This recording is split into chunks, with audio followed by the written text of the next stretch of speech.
may request yata ang Malacanang na imbestigahan yung mga nagpapakalat ng mga fake news tungkol sa medical bulletin ng Pangulong Marcos, Director, sir. Actually, isa po yan sa ating mga kapangyarihan ng ating modernization law sa NBI, no? Pangalagaan natin ang seguridad ng ating Pangulo. Kung kaya ang mga ganyang balita o mga gawain ay ating masusing iniimbestigahan upang ang ating mga kababayan ay hindi rin po basta-basta mapaniwala. In fact, nagkaroon na po ng paglilinaw ang nasabing ospital.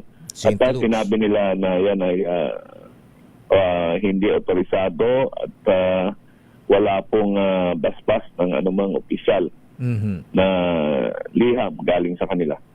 So fake talaga yung inilabas na sa social media na tungkol po sa health ng Presidente, Director Magno, sir.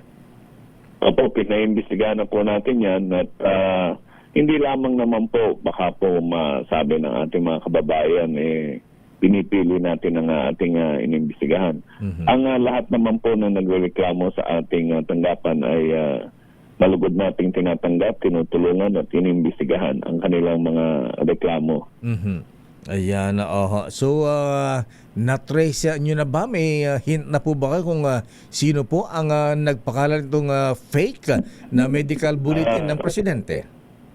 Binabalidate po natin kasi may pangalan naman pong nakalagay doon, no? Doon sa paglabas ng nasabing balita o post, no?